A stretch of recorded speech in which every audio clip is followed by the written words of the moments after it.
Bismillahirrahmanirrahim. Assalamualaikum warahmatullahi wabarakatuh. Kita lanjutkan pembahasan tentang pengantar riset operasi.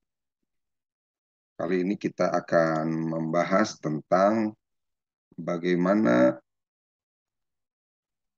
tahapan-tahapan yang ada dalam riset operasi, dimulai dari mengetahui definisi masalahnya, lalu dari identifikasi model itu kita akan membuat model, dalam arti menyusun modelnya, dan mencari masalah dengan menganalisa model tersebut, lalu memvalidasi model dan penerapan hasil akhir atau implementasi hasilnya.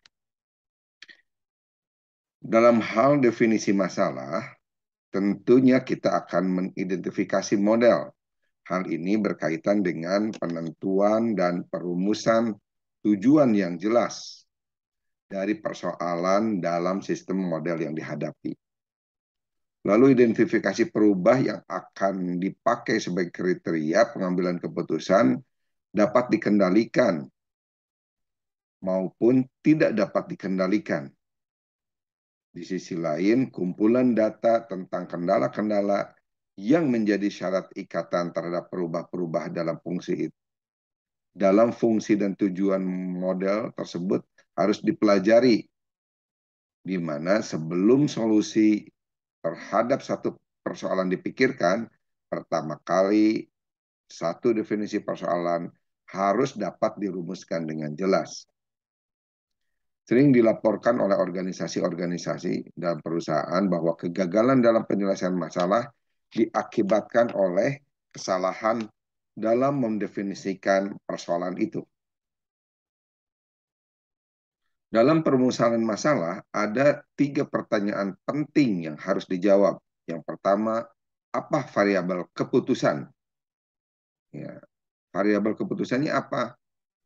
Di sini dipahami bahwa variabel keputusan merupakan unsur-unsur dalam persoalan yang dapat dikendalikan oleh pengambil keputusan. Sering juga disebut instrumen.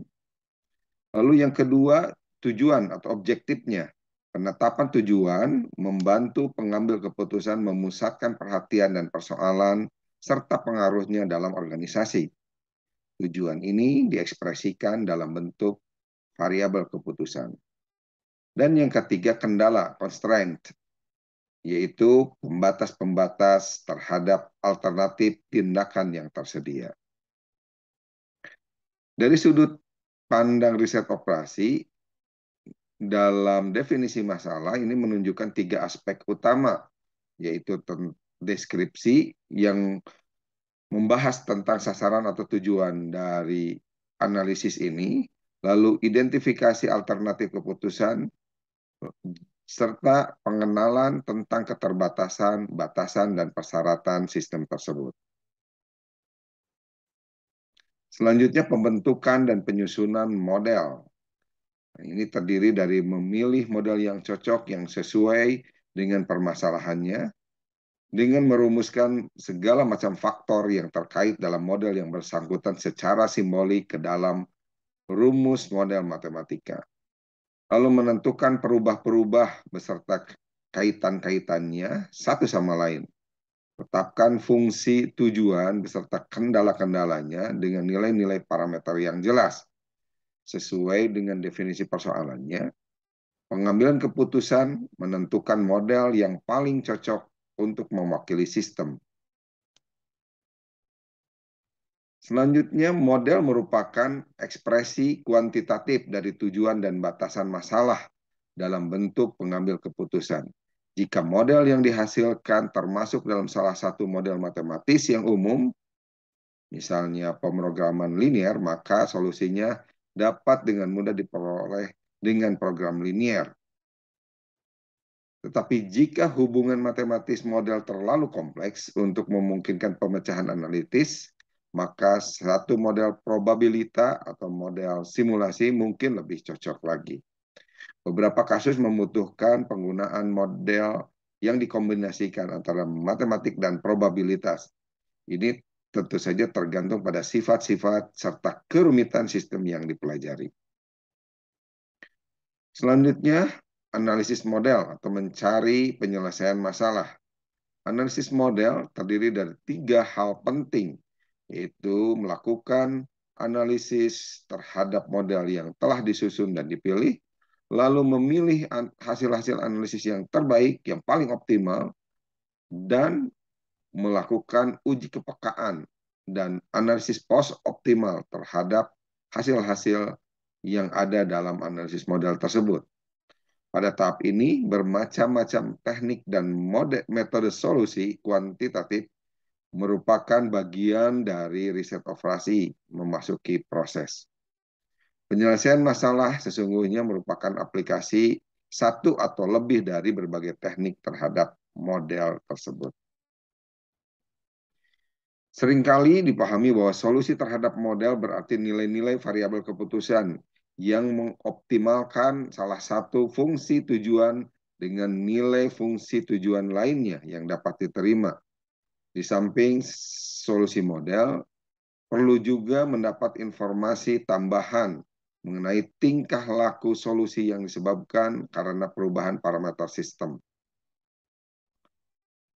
Lalu pengesahan model, ini merupakan validasi model, yang di dalamnya ada analisis pengesahan model yang menyangkut penilaian terhadap model tersebut dengan cara mencocokkannya dengan keadaan dan data yang nyata. Juga dalam rangka menguji dan mengesahkan asumsi-asumsi yang membentuk model secara struktural. Yang kedua, asumsi-asumsi yang digunakan dalam pembentukan model harus absah atau benar. Dengan kata lain, model harus diperiksa apakah ia mencerminkan berjalannya sistem yang diwakili.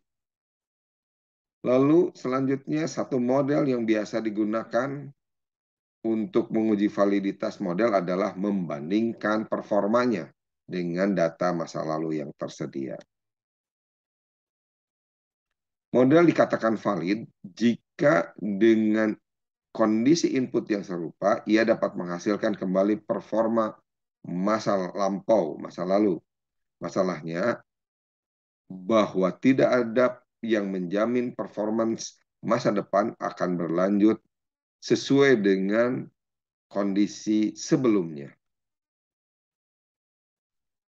Selanjutnya penerapan atau implementasi hasil akhir. Hasil-hasil yang diperoleh berupa nilai-nilai yang akan dipakai dalam kriteria pengambilan keputusan merupakan hasil-hasil analisis yang dapat dipakai dalam perumusan-perumusan yang kiranya dapat dipakai dalam strategi perumusan strategi, target, langkah-langkah kebijakan yang digunakan sebagai satu unsur dalam pengambilan keputusan dalam bentuk alternatif-alternatif pilihan. Tahap terakhir adalah menerapkan hasil model yang telah diuji. Hal ini membutuhkan penjelasan dengan hati-hati tentang solusi yang digunakan dan hubungannya dengan realitas. Suatu tahap kritis pada tahap ini adalah mempertemukan ahli riset operasi atau pembentuk model dengan mereka yang bertanggung jawab terhadap pelaksanaan sistem tersebut. Ada 3 model yang digunakan untuk mencari solusi terhadap model riset operasi, yaitu model analitis yang bersifat deduktif, lalu yang kedua model numerik yang bersifat induktif, dan metode Monte Carlo. Dalam hal pendekatan analitik, metode analitik ini memerlukan perwujudan model dengan solusi grafik atau dengan perhitungan matematik. Jenis matematik yang digunakan tergantung pada sifat-sifat model, misalnya fungsi matematik dengan dipahami bahwa mungkin diselesaikan melalui penggunaan integral kalkulus. Lalu pendekatan numerik berhubungan dengan perulangan atau percobaan dari berbagai prosedur kesalahan melalui penggunaan perhitungan numerik pada tiap langkahnya. Metode numerik ini digunakan jika beberapa metode analitik gagal untuk mencari solusi. Urutannya dimulai dengan solusi awal, dan diteruskan dengan seperangkat aturan-aturan untuk perbaikan menuju optimum. Solusi awal kemudian diganti dengan solusi yang diperbaiki dan proses itu diulang sampai tidak mungkin lagi ada perbaikan. Sementara metode Monte Carlo memerlukan penggunaan konsep probabilitas dan sampling. Ada beberapa langkah pendekatan Monte Carlo ini. Yaitu pertama, untuk model yang cocok terhadap satu sistem, pengamatan sampel dilakukan dan kemudian didistribusikan probabilitas variabelnya yang telah ditentukan. Lalu ubah distribusi probabilitas menjadi distribusi kumulatif. Selanjutnya pilih urutan bilangan random dengan bantuan tabel random dan tentukan urutan nilai-nilai variabel yang bersangkutan dengan urutan bilangan yang dapat dilakukan dari langkah ketiga. Cocokkan satu fungsi matematik standar dengan nilai-nilai pada tahap keempat. Metode ini pada dasarnya adalah satu teknik simulasi di mana fungsi distribusi statistik dibuat melalui seperangkat bilangan random. Ada beberapa masalah riset operasi yang didefinisikan dengan baik dan diterima secara umum, yaitu masalah alokasi, masalah pertarungan, masalah antri, masalah jaringan, dan masalah persediaan. Ciri-ciri yang menonjol dari riset operasi bahwa riset operasi merupakan atau operation research merupakan pendekatan kelompok antardisiplin untuk mencapai atau mencari hasil optimum. Operation riset ini juga menggunakan teknik penelitian ilmiah untuk mendapatkan solusi optimum. Juga dipahami bahwa OR memiliki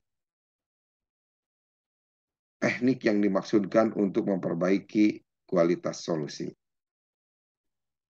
Di samping beberapa kegunaannya, teknik-teknik riset operasi memiliki beberapa kelemahan, seperti perumusan masalah dalam satu program riset operasi adalah merupakan tugas yang sulit. Jika satu organisasi mempunyai beberapa tujuan yang bertentangan, maka akan mengakibatkan terjadinya suboptimum, yaitu satu kondisi yang tidak dapat menolong seluruh organisasi mencapai kondisi terbaik secara serentak. Satu hubungan non-linier yang diubah menjadi linier untuk disesuaikan dengan program linier dapat mengganggu solusi yang disarankan. Ya, misalkan begini, orientasinya kita ingin menjual produk dengan penjualannya optimal, tetapi strateginya adalah strategi mengedepankan kualitas produk. Di sisi lain, mengedepankan kualitas produk akan berimbas pada biaya. Nah, antara penghematan biaya dengan pengoptimalan kualitas produk tentunya menjadi hal yang tumpang tindih, tetapi memang kesemuanya ini harus dirumuskan sehingga mencapai tujuan yang optimal, tentunya dengan melakukan riset operasi.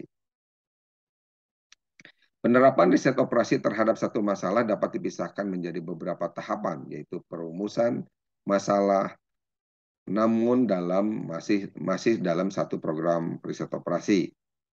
Pembentukan model tentu saja tergantung pada sifat-sifat dan kerumatan sistem yang dipelajari. Mencari penyelesaian masalah, bermacam-macam teknik dan metode solusi kualitatif yang merupakan bagian dari riset operasi memasuki proses. Lalu juga memperhatikan validasi model. Model harus diperiksa apakah ia mencerminkan berjalannya sistem yang diwakili. Lalu juga yang terakhir penerapan hasil akhir dengan menerapkan hasil model yang telah diuji. Demikian pembahasan kita kali ini tentang pengantar riset operasi yang kedua. Terima kasih. Assalamualaikum warahmatullahi wabarakatuh.